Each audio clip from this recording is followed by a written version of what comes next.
Ano nga ba ang bacterial vaginosis? Ang bacterial vaginosis ay infeksyon na dulot ng imbalance ng bakterya sa inyong vagina, sa inyong kifi. Ang kifi kasi ng mga kababaihan, ang inyong flower, ang inyong vagina, no, ay mayroong ecosystem. Ang tawag dyan, vaginal microbiome. Yung vaginal microbiome na yan din yung tinatawag na flora. So ito yung environment o ito yung tirahan, ang inyong vagina, ng mga good and bad bacteria. So yan ay balance. So matatanong nyo, aba, ay may bacteria pala talaga ang vagina? Yes. Good and bad bacteria. But don't worry about it. As long as na ito ay balanse, yung bad at saka good, balanse sila, maganda yung ecosystem na tinatawag, yung vaginal microbiome, good yan. Healthy vagina yan. Ayos na ayos ang amoy niyan.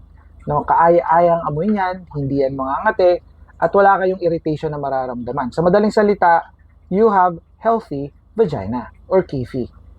So, meron kayong happy kifi. Yan. But, unfortunately, itong mga good bacteria na ito na tinatawag na lactobacillus ay nagdi-decrease at natatalo sila ng harmful bacteria na tinatawag na o yung mga kagaya ng mga sumusunod, Gardnerella and Phrebotella. So nagkakameron ng overgrowth. So ito yung bad, ito yung good, natalo yung good. So dumami ngayon yung mga bad bacteria. So ang gagawin ngayon ninyo, marahil ay pupunta kayo sa OBGYN ninyo, sa doktor, and re-resetahan kayo ng antibiotics. Unfortunately, ito ay bumabalik. At pag bumalik ito ay merong unpleasant side effect. Kagaya ng ang baho ng kifi nyo, foul-smelling kifi. And at the same time, may mga pangangati rin kayong nararanasan. Kaya nga, kailangan nating solusyonan yung mismong pinanggagalingan. At ang mismong pinanggagalingan yan ay yung imbalance ng good and bad bacteria. So dito napapasok yung probiotics. So dito papasok yung pagte-take ninyo ng supplement ng probiotics. Inire-restore nito yung balance of bacteria in the vagina. So that will increase yung number ng good bacteria. So ngayon, kung dadami ang good bacteria, matatalo niya yung mga bad bacteria na nabanggit ko, na nagkokos ng bacterial vaginosis. Sa madaling salita, ito ay pang-maintain ng balance at para maging healthy yung inyong vagina.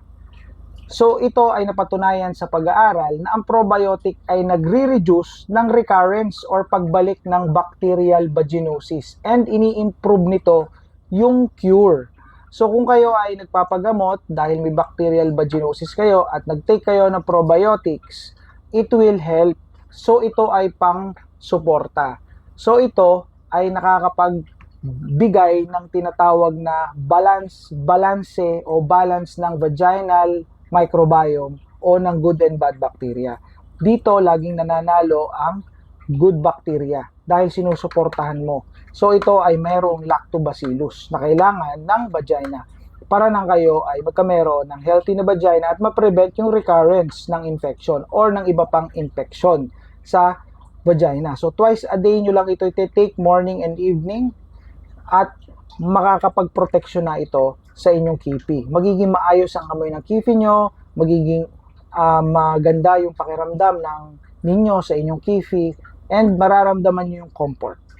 So, ito, i-maintain nyo lang yan. So, para maging healthy na yung inyong vagina, nandyan sa yellow basket, i-check out nyo na, and you start taking this as your supplement. Probiotics ng Daily Plus, Digestive Aid. Bye for now.